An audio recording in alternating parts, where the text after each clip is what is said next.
একজন মুসলমানের জন্য ইবাদতের সবচেয়ে বড় মৌসুম, ইবাদতের সবচেয়ে বড় সিজন, নেক আমলের সবচেয়ে সুবর্ণ সুযোগ, আমল এবং ইবাদতের ভরা বসন্ত হলো রমাদানুল করিম।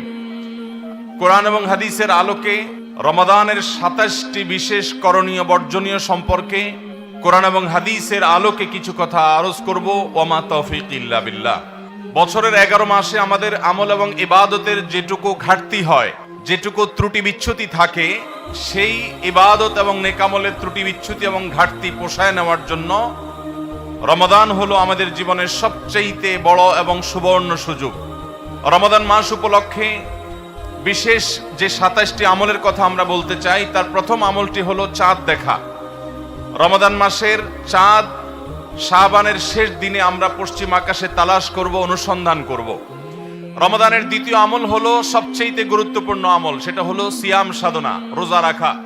প্রত্যেক প্রাপ্তবয়স্ক সুস্থ মস্তিষ্ক সম্পন্ন নারী এবং পুরুষ তিনি যদি মুসলমান হয়ে থাকেন, তাহলে সেক্ষেত্রে তার উপরে আল্লাহ রাব্বুল আলামিন রমাদানের দিনের বেলায় রোজা রাখা, সিয়াম সাধনাকে ফরজ করেছেন। প্রত্যেক প্রাপ্তবয়স্ক মুসলিম নারী এবং পুরুষ যদি সুস্থ সবল হয়ে থাকেন, আল্লাহ রাব্বুল আলামিন এই ফরজটাকে পালন করতে হবে। আল্লাহ বলেছেন, কুতিবা আলাইকুমুস সিয়াম, তোমাদের উপরে রোজা রাখাটাকে ফরজ করা হয়েছে। অতএব রমজানের দিনের বেলা রোজা রাখা হলো রমজানের সবচেয়ে বড় আমল। এটা হলো দ্বিতীয় আমল বলেছি। নাম্বার 3, রমাদান মাস উপলক্ষে রাতের বেলায় তারাবির নামাজ আদায় করা, এটা রমাদানের তৃতীয় আমল। নবী করিম সাল্লাল্লাহু আলাইহি সাল্লাম বলেছেন, মান কামা রমাদানা ঈমানান ওয়া ইহতিসাবা গুফিরা লাহু মা তাকাদ্দামা মিন যামবি। যে ব্যক্তি রমজান মাসে রাতে দাঁড়িয়ে ঈমানের সাথে, ইখলাসের সাথে আল্লাহর কাছ থেকে সওয়াব পাওয়ার আশায় তারাবির নামাজ পড়বে, তার পূর্বের সমস্ত গুনাহ খাতা মাফ করে দেওয়া হবে।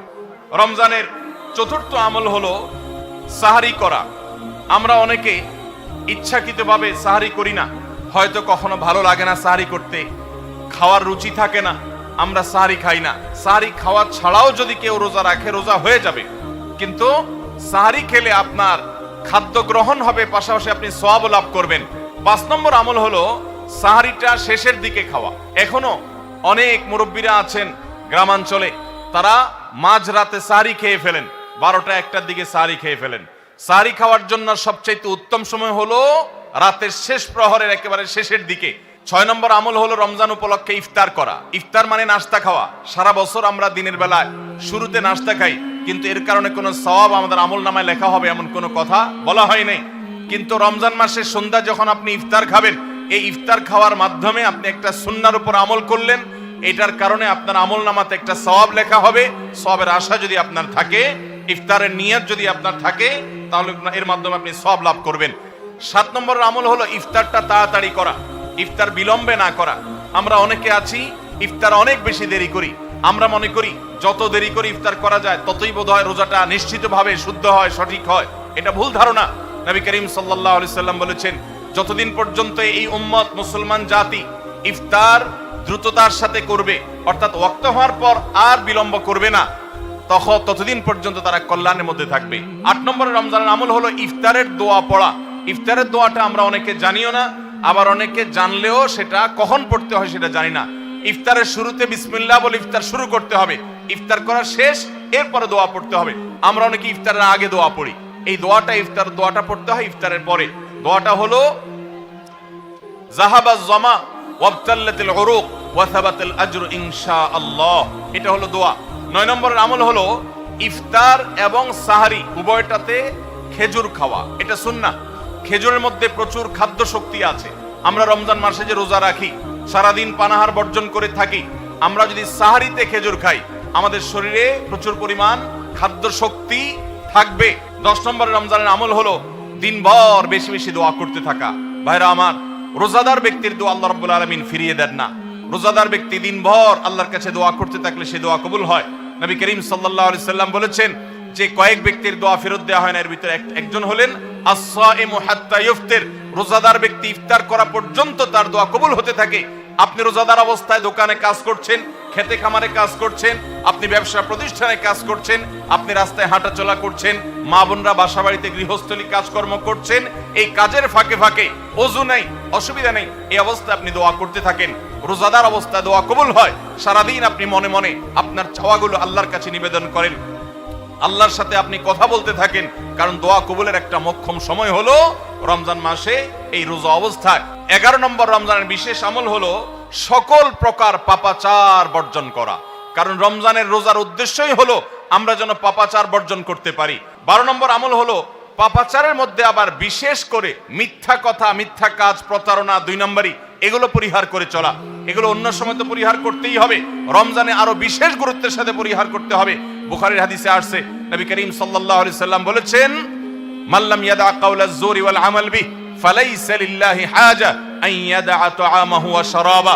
যে ব্যক্তি মিথ্যা কথা, মিথ্যা কাজ এগুলো ছাড়লো না, সে ব্যক্তির উপবাস থাকায় আল্লাহর কোনো ঠেকা পড়ে নাই। অর্থাৎ তার এই রোজা থাকাটা উপোস থাকা ছাড়া কিছুই নয়। 13 নম্বর আমল হলো স্পেশালি ঝগড়াঝাটি থেকে বিরত থাকা। 14 নম্বর বিশেষ আমল হলো সাধারণ যত আমল আছে, সাধারণ যত ভালো কাজ আছে, সেই ভালো কাজগুলো এই মাসে সবচেয়ে বেশি গুরুত্বের সাথে করা। কারণ আপনারা জানেন, নবী করিম সাল্লাল্লাহু আলাইহি সাল্লাম বলেছেন, রমজানের শুরুর দিকে আল্লাহর পক্ষ থেকে এক ফেরেশতা ঘোষণা দিতে থাকে, ইয়া বাগিয়াল খায়র আকবিল। তোমাদের মধ্যে কেউ কি কোনো কল্যাণের পথে চলতে চায়, এমন কোন মানুষ আছে যে কল্যাণকামী, যে ভালো কাজ করতে চায়, তাহলে সে যেন অগ্রসর হয়। কারণ ভালো কাজ করার মৌসুম এসেছে, সময় এসেছে, সুবর্ণ সুযোগ এসেছে। এটা আমল করার সময়, এটা নিজের আমল নামার শূন্য স্থানগুলো পূরণ করার সময়, এটা জান্নাতের পথে এগিয়ে যাওয়ার সময়। অতএব যত নেক আমল আছে, সেটা যেই ধরনেরই হোক না কেন, সকল ভালো কাজ সবচেয়ে বেশি করতে হবে এই রমজান মাসে। 15 নম্বর আমল হলো খুব গুরুত্বের সাথে ইস্তেগফার করা, আল্লাহর কাছে গুনাহ মাফ চাওয়া। এটা হলো 15 নম্বর আমল, যে গুনাহগুলো মাফ করাবো, জাহান্নাম থেকে মুক্তির পরোয়ানা দেয়া হয়, সেটি আমার নামটা যেন সেই তালিকায় যায়, সেই চেষ্টা আমরা করব প্রতিদিন। 16 নম্বর রমজানের বিশেষ আমল হলো রোজাদারকে ইফতার করানো। নবী করিম সাল্লাল্লাহু আলাইহি সাল্লাম বলেছেন, মান ফাত্তারা সাইমান ফালাহু মিথলু আজরিহি মিন গায়রি আন ইউনকাসা মিন আজরিহি শাইআ। যদি কেউ কোনো রোজাদারকে ইফতার করায়, আল্লাহ রাব্বুল আলামিন ওই রোজাদারের রোজার কারণে তিনি যে সওয়াব পেয়েছেন তারটা তিনি পাবেন, অতিরিক্ত বোনাস হিসেবে যেই লোকটা ইফতার করালো রোজাদারকে, আল্লাহ তাআলা তাকে সমপরিমাণ সওয়াব দান করবেন। 17 নম্বর রমজানের স্পেশাল আমল হলো যে রমজানে বিশেষ গুরুত্বের সাথে কোরআন তেলাওয়াত করা। কারণ রমজান মাসের পরিচয় দিতে গিয়ে আল্লাহ তাআলা কোরআনে বলেছেন, শাহরু রমাদান আল্লাযী উনজিলা ফীহিল কুরআন। রমজান এমন মাস যে মাসে কোরআন নাজিল করা হয়েছে। এই কোরআন দিয়ে রমজানকে আল্লাহ পরিচয় দিয়েছেন। রমজান মাসের মর্যাদাই হয়েছে কোরআনের কারণে। এই জন্য কোরআনের সাথে রমজানে বেশি সময় কাটাতে হবে। কোরআনের হালাকা করবেন, কোরআনের মজলিস করবেন, কোরআন শিক্ষার আসর করবেন, ইমাম সাহেব মুয়াজ্জিন সাহেবকে দিয়ে প্রতিটা মসজিদে মসজিদে মুসল্লিরা কোরআন শুদ্ধ করবেন, বিশুদ্ধ করে তেলাওয়াত করবেন। কোরআন প্রতিদিন একটু একটু করে তেলাওয়াত করবেন। সম্ভব হলে গোটা রমজানে কমপক্ষে একটা বার কোরআন পড়ে শেষ করবেন। 18 নম্বর আমল হলো কোরআন তেলাওয়াত করার আমল। আমরা সবাই জানি, কিন্তু কোরআন রমজান মাসে নবী করিম সাল্লাল্লাহু আলাইহি সাল্লাম শোনাশুনি করতেন, এটা আমরা অনেকে জানি না। জিবরিল আলাইহিস সালামের সাথে নবী করিম সাল্লাল্লাহু আলাইহি সাল্লাম কোরআন শোনাশুনি করতেন। তিনি জিবরিলকে শোনাতেন, জিবরিল তাকে শোনাতেন। এই জন্য রমজান মাসে আপনি কোরআন তেলাওয়াত করে আপনার স্ত্রীকে শোনান, স্ত্রী তেলাওয়াত করবে, আপনি শুনেন, আপনি অন্য কারোর সাথে এভাবে শোনাশুনি করেন। 19 নম্বর আমল হলো সাদাকা করা, দান করা। 20 নম্বর আমল হলো সাহরি খেতে আমরা যখন উঠি তখন একটু তাহাজ্জুদের নামাজ পড়া, একটু দোয়া করা। এই সুযোগটা 11 মাস আমাদের হয় না। তাহাজ্জুদের নামাজ এত গুরুত্বপূর্ণ যে কোরআনে কারিমে আল্লাহ রাব্বুল আলামিন এই নফল আমলের নির্দেশ করেছেন, ওমিনাল লাইলি ফাতাহাজ্জাদ বিহি নাফিলাতাল লাক। রাতের কিছু অংশ নফল হিসাবে তুমি তাহাজ্জুদ পড়ো। ভাইরা আমার, 5 ওয়াক্ত নামাজের জন্য ডাকে মুয়াজ্জিন আজানের মাধ্যমে, আর তাহাজ্জুদের জন্য ডাকেন স্বয়ং আল্লাহ রাব্বুল আলামিন। 21 নম্বর আমল হলো আল্লাহ যাদেরকে সামর্থ্য দিয়েছেন তারা উমরা করবেন। রমজানে উমরার ফজিলত হলো, নবী করিম সাল্লাল্লাহু আলাইহি সাল্লাম বলেছেন, উমরাতুন ফি রমাদান তাআদিলু হাজ্জা। রমজানের একটা উমরা একটা হজের সমতুল্য। 22 নম্বর আমল হলো রমজানে দিনের বেলা রোজা রেখে বেশি বেশি মেসওয়াক করবেন। আমরা অনেকে এটা জানি না যে রোজা রেখে মেসওয়াক করা যায়। আমরা বরং অনেকে মেসওয়াক করি না যে রোজা দুর্বল হয় কিনা। অথচ আম্মাজান আয়েশা রাদিয়াল্লাহু তাআলা আনহা বলেছেন যে আমি নবী করিম সাল্লাল্লাহু আলাইহি সাল্লামকে রমজান মাসে রোজা রেখে এত বেশি পরিমাণে মেসওয়াক করতে দেখেছি যে গুণে শেষ করা যাবে না।